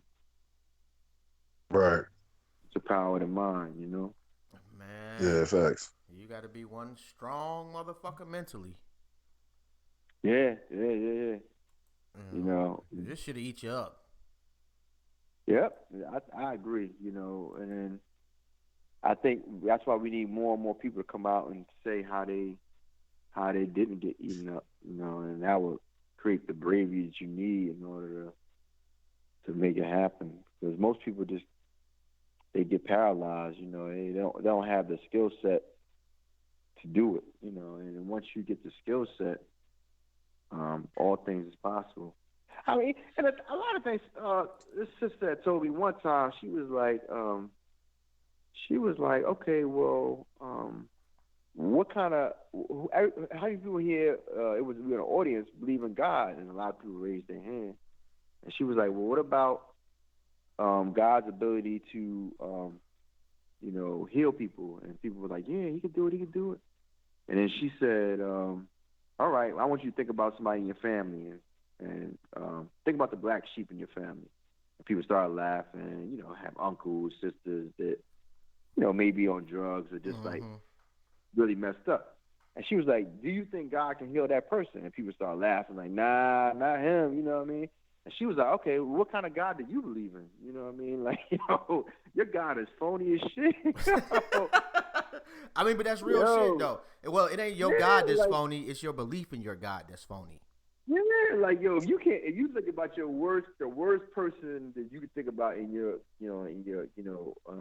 family that or outside the family, you're like, yo, this person is beyond reach. Like, if you don't believe that God can heal that person, then your God is fucking phony. You know, and people was like, oh, facts. Damn. So, you know, if you believe in God that moves heavens and earth, but he can't reform a person, then so that's the healing that you need in order to, you know, overcome your situation. Like, oh, yo, look, I just got foreclosed on, or I got put out, or I got divorced, or I got, you know, sexual abuse, you know, man and women. You know, it's like, damn, you're gonna have to believe in something to pull you up out. Yeah, man, we've done a couple of shows. Like we did a sexual assault show, man, and that might have been probably the most powerful show we've done. I don't know. Roman may disagree, but the honesty that people caught up with on that show was like, wow. That was a painful ass show just to listen to, let alone have to live through. It was. It definitely was gut wrenching. Man, y'all guys are doing the great work, man. You covering all type of content. That's what we're talking about. Oh man, we'll talk about that's a fact. Weaves one day and we talk about everything. Domestic violence the next. That was a tough show too. Actually, I take that. I think that was a really inspirational show. Okay. Yeah. You know, just the spirit and the strength of people. You know, not to say that the sexual assault one wasn't. It just people were really, really, really brutally honest about what had happened to them. That shit was tough. Yeah. That shit was tough. That was a tough show. Yeah, like, I don't think I haven't listened to that one again. Really? No.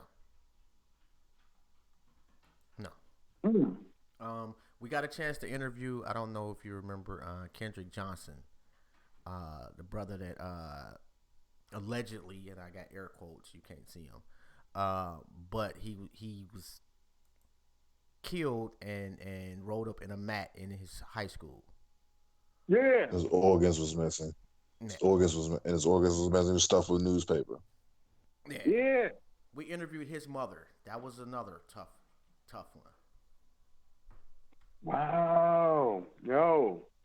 Y'all brothers are doing your thing, man. Hats off. I would love to hear that one.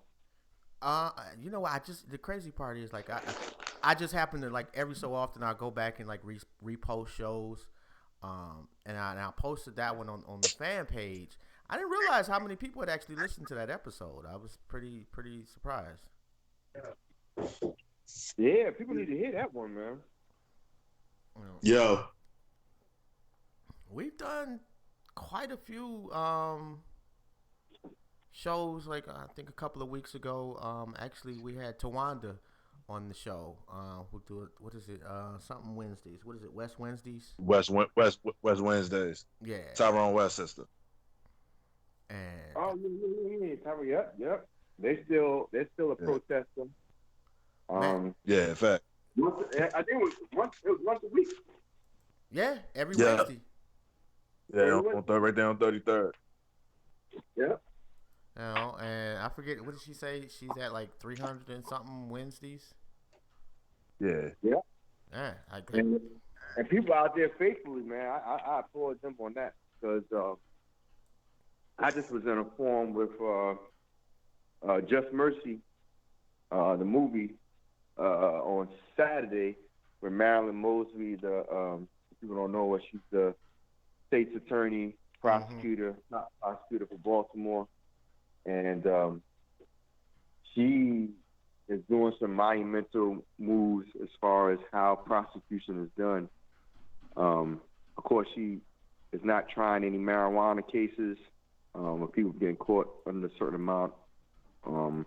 And she also has a reform portion of her office that relooks at cases, and she's pushing the.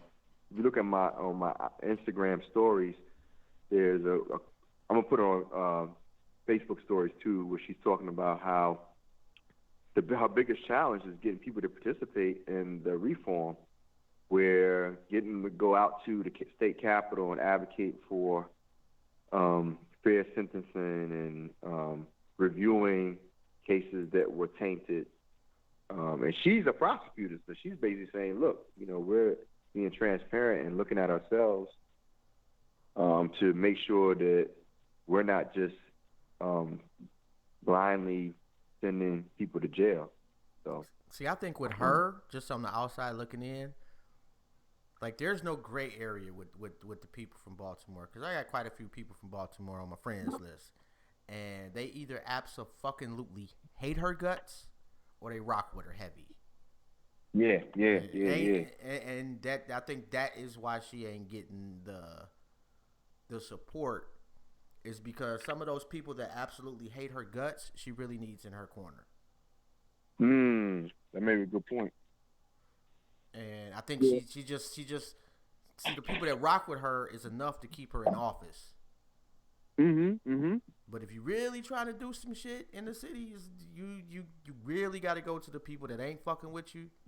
And when you can build, you're not gonna get everybody, but if you can successfully build, transform that vibe from some of those people, A, your job security be forever, but B, whatever you trying to get done, for one, it's not just you unilaterally saying, yeah, this is what I want to change. It's you listening to the people that don't like you, so they'll buy into it, and altering what the goal is to be more amenable to those people as well.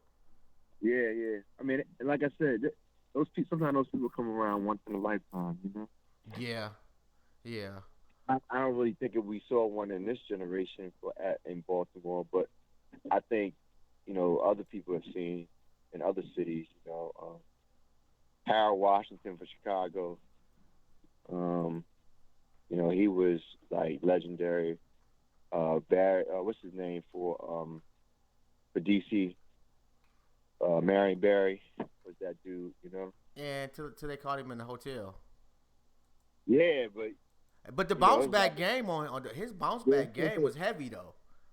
Yeah, like bounce back game was crazy. He came back in the politics. Like he did so much for DC that people didn't care. I mean, if you go to DC, even to this day, he's the reason why it's like that, because of all the groundwork that he put in, in all the districts, and everybody would say, look, black contract, he would have you in there, So we got to look at getting more of those leaders in position where they could be graceful politicians, Right, and like there's levels to selfishness. There's selfishness that only benefits you and you alone, and then there's selfishness where if you do something for those 100,000 people over there, you're gonna get something in return. Take option B. You can still be selfish, but take option B.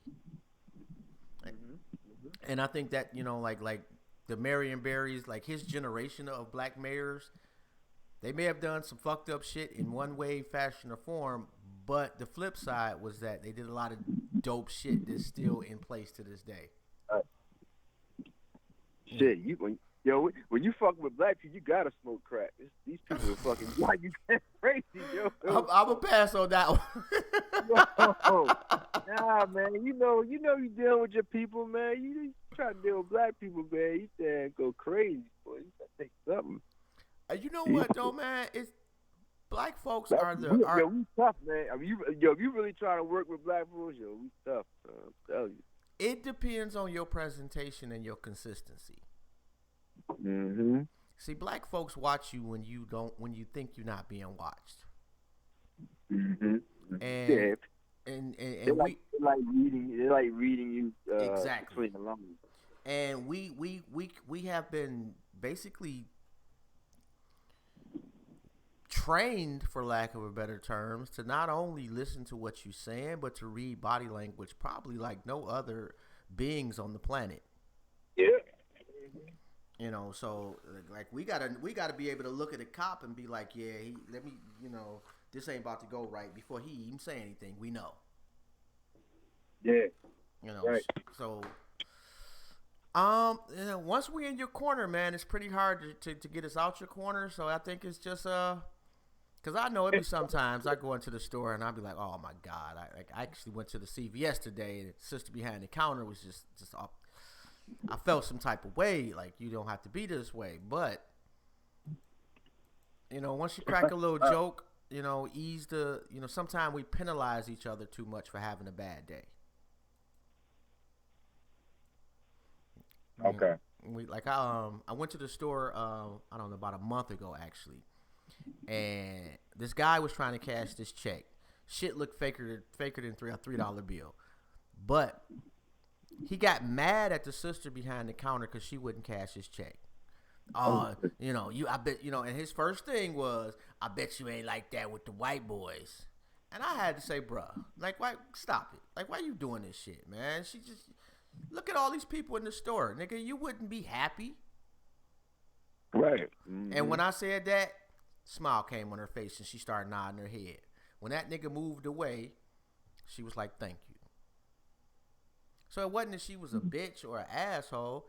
It was you, bruh. And this motherfucker, as soon as I walked out the door, yeah, man, that bitch ain't shit. Look, dude, it wasn't her. It was you. Mm-hmm. He stopped talking after that and walked away. Sometimes, we got to politely let each other know sometimes, yeah, bro, you kind of out of pocket slightly. Yeah, good point.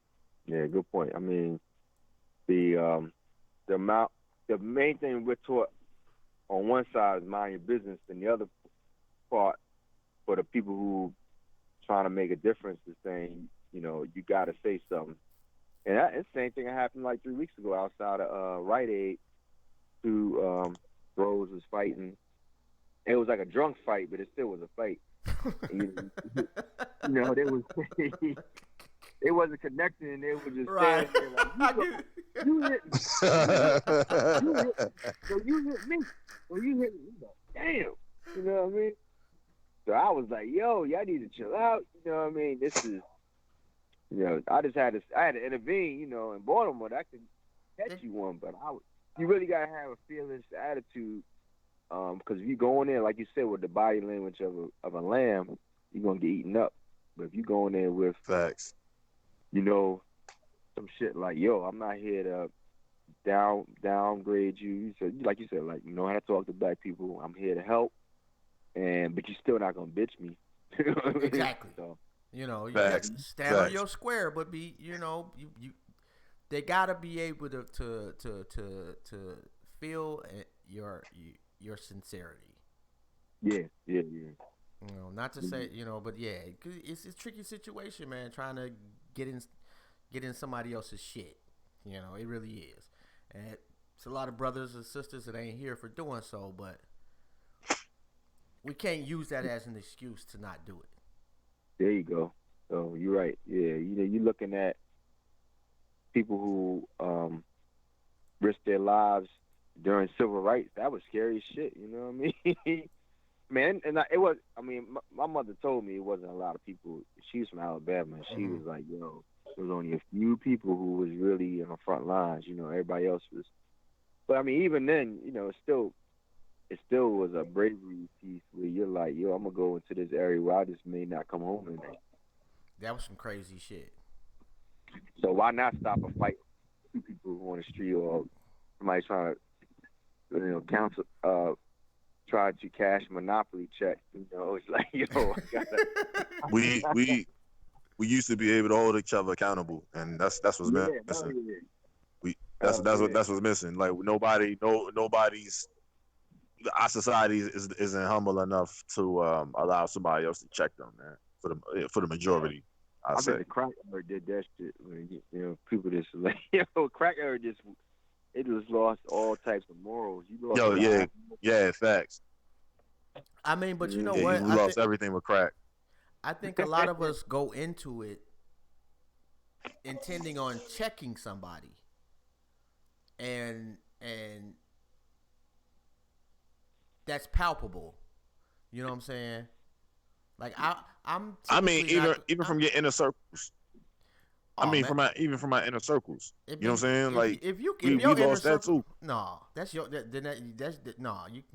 that's you making bad decisions on as a whole. No, that's not as I'm talking about as a whole. I'm not talking about me individually. I'm talking about as a whole. No, not you. I'm just saying, like, that's that individual making bad decisions on who they are completing their circle with. Right. You know, because that's true too. If you smoke crack, odds are the people in your circle is gonna smoke crack. You know, so you tend to find people that think not completely like you, but got the same, you know, likes, dislikes, or whatnot. You know, and sometimes we gotta we like crack. You gotta make a conscious. You gotta make a conscious decision. We like crack wavelength. That yeah, but you know, you also have to be able to say, hey, it's better for me to have a drug counselor in my circle too. Don't mean you're gonna talk to them every day. They know you still out there smoking up the city. But I don't mean to laugh, yo. Like, you say it like that, man.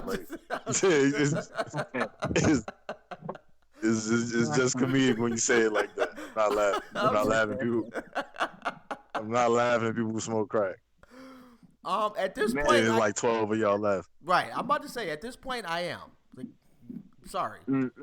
Like, y'all supposed to. Like niggas still got VCR and shit. Like, actually, if you are of my generation, you got some videos out there that you kind of want to keep. You got some VHS. You need that. see, look, nigga, you went the freak, Nick, yo. You know what I mean? Like, you on tape somewhere. I am. Like, you want somebody mama VHS tape. But I was looking stuffed clean, in the ceiling somewhere. No, well, actually, that first night is pretty fuzzy, so I'm not sure. And I did wake up in a completely different hotel room. Freaknik was that was so live, man. I'm with you, bro. Oh my goodness, man. People don't understand. Like I've told people for years, Freaknik ruined my club and party experience. Yeah, man. Freaknik. I mean, they did a doc on that, and it definitely didn't do justice because you had to be there. Oh my God! It was the black people's Woodstock. Yeah, Yeah. Mixed with Hennessy. Mixed with I what? lost my mind, yo. Mixed with Hennessy. Yeah, I mean, you talk about Like freaking wasn't my era. Like I wasn't born in that era for a reason. Like, I'd have lost my mind in freaking. you I'd have been no good.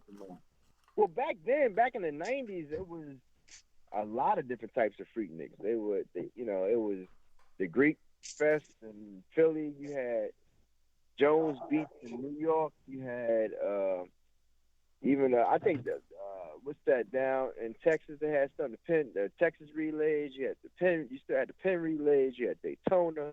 Yep. You had Bike Week. Yep. You had something going on the Alabama coast. I don't know what they had going on in the Detroit, but oh yeah, Chicago in the wintertime. I mean in the summertime on the lake. You know, it's like oh, you talking about the Taste Fest?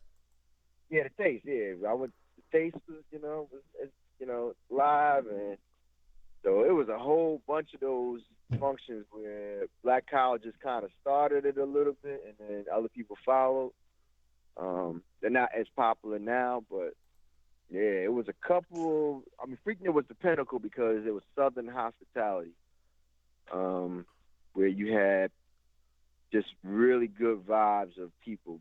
I would say men and women. I mean, it was just like guys were cool. You step on their sneakers, no problem, bro. You know what I mean? Like, yes, it was. It was impressed. Like I don't recall. Like, and I'm certain that somebody out there got a story. They got robbed or they got beat up or something like that. There's a couple stories for sure. But I didn't, like I didn't see any fights. I didn't see I didn't see niggas arguing. No argument. You talking about what? You talking about almost like probably I don't know if it was quite a million, but it definitely was close to it. Man, all I know is I had never and I grew up in Detroit, which was at the time like 90% black folks. I ain't never seen since before, I've never after. seen black people work like that before. No, not at all. It was, oh my goodness. And then my boy brother, this motherfucker had the time of his life and had $20 in his pocket. Yep. Yep. I mean, it was kind of like the camaraderie. Like you meet up with cats from the South, they be like, "Yo, come over here, drink with us, or come over here, you get in this party with us, man. Don't worry about, don't sweat that, And I never forget. This was the time when I was, I think I was drinking at the time. I don't drink anymore, but it probably was because of Freaknik.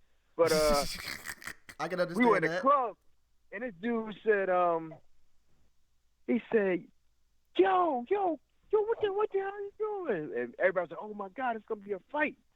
And he said, yo, you gotta bend down. The front row can't see this girl twerking. Everybody in the front row gotta bend down. We was like, what the hell? yo, I thought it was gonna be a full blown fight, man. He's basically yelling at the front row of guys to go. It wasn't called twerking at the time. It was. Well, I don't know what they were doing. What was it called, Joe? It was some dance they were doing at the time. He said, yo, y'all guys got to get down so we can see what's going on. I was like, yo, they coordinating this. I thought I could have sworn it was gonna be a fight. He said, yo. I said, oh my God, this is what I've been used to in New York. Somebody's about to get stopped down. He said, yo, y'all first row got to get down so we can't see back here. It was just that was probably in a weird way the best expression of black love I've ever seen. Yeah. Next, I think Million Man March is first and Freaknik was second. That's crazy. I think I'll get it. I don't know if anybody wants to put those on the same breath, but you know what? In an odd way, they belong on the same breath. Yeah, you may be right, man. I didn't see a fight in either one of those things. I mean, they wasn't drunk at the Million Man March, and we was all lit. Right. So that might actually be more impressive. Million Man March is top. That was 1 million black men. 2 million almost, it says. So we'll go with that one first, and then let's put Freaknik second. Hell, yeah. If anybody wants. Now there were reports of, of course, of the craziness, and that's what they said that canceled it the following year, which is '95. But I mean, I'm just happy that I didn't see that. I didn't hear that. I didn't see anything crazy, and I was, a part of that event. That I saw 100. I was at Piedmont Park. I think Snoop Dogg was performing, and I saw 100,000 people on an open field with no problems, no gunshots, no.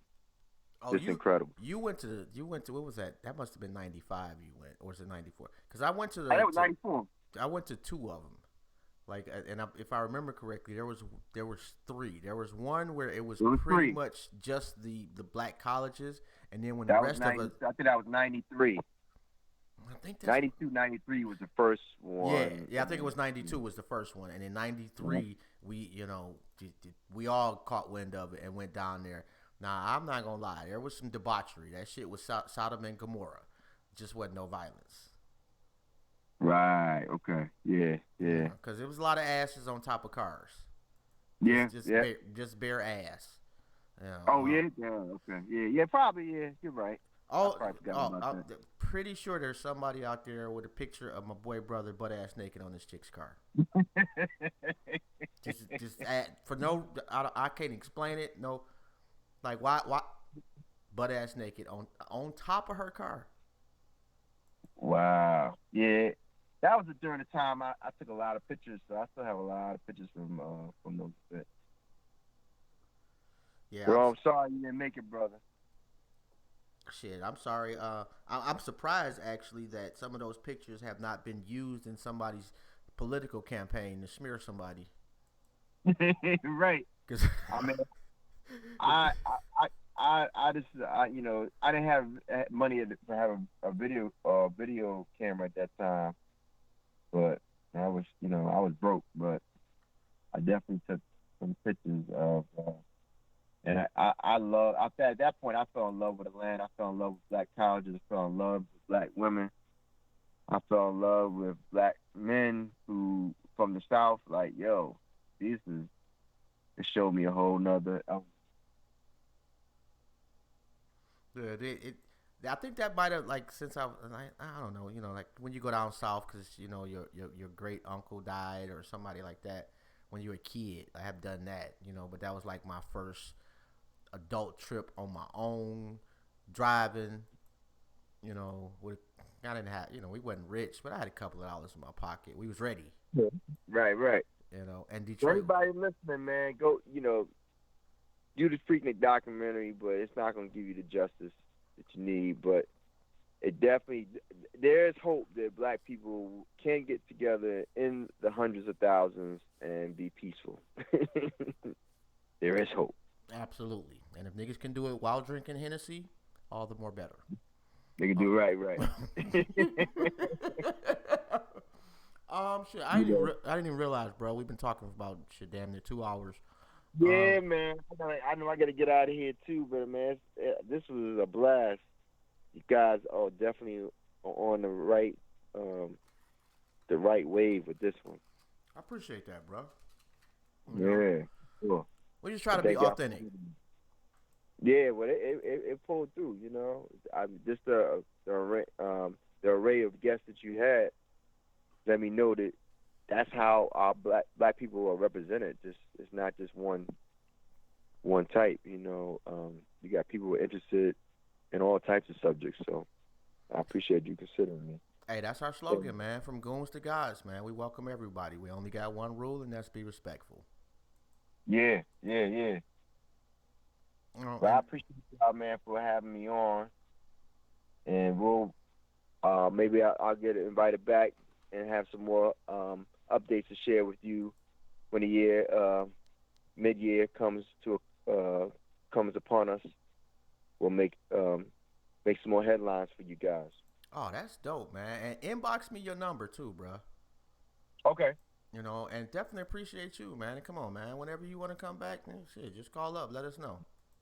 Okay. Yeah. I'll bring something hot to the table where y'all can, we can spread it out. Actually, some if they do the airplane obstacle course in Cleveland, some tickets to that shit.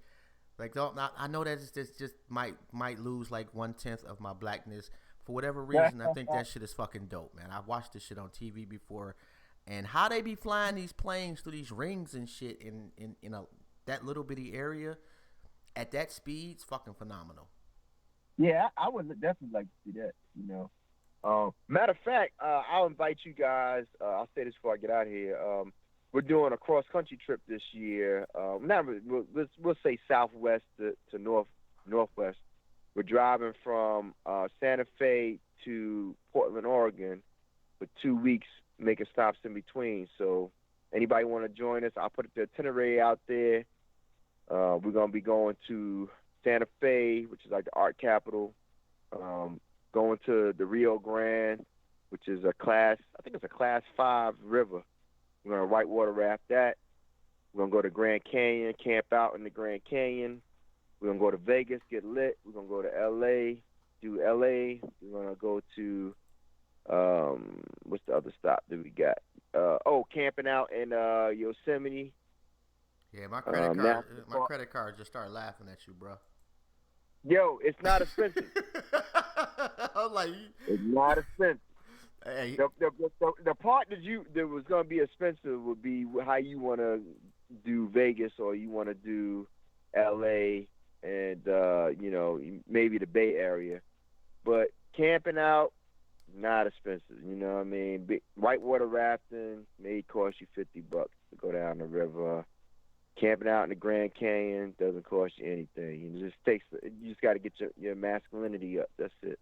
And for the women who want to put some masculine and inject that into their feminine side, yeah. you got to be able to do that. So I like the appearance of camping. Like, I like the nature-esque type of shit. Yeah. But not really like a tent where a bear can come smash my shit.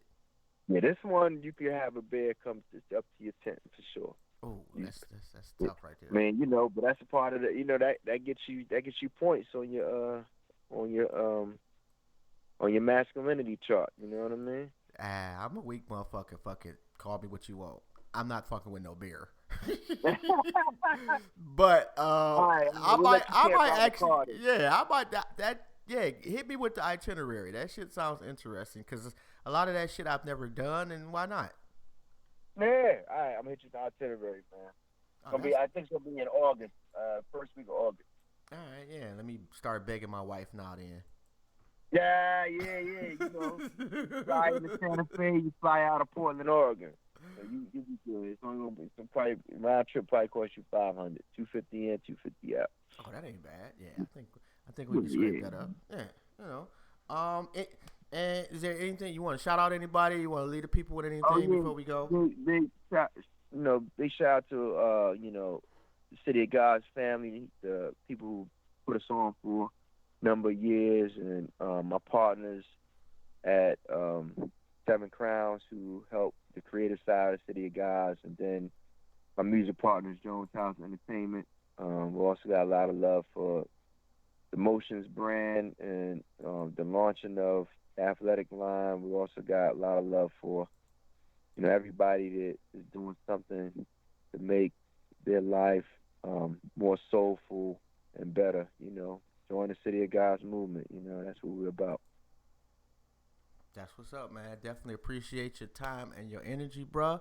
And if you need anything, man, don't hesitate to hit me up. We're gonna hit you up. All right. Well, we're gonna hit you with that Black Bear camping list. What not to do, what to do. You make a decision, brother. These camping trips, man, will put some more notches on your belt in the household, bro. You tell your wife, you whitewater raft down to class 5. You know what I mean? It may make it interesting for y'all too. Yeah, it definitely would make it interesting. Oh, baby, what you do? Tell me again.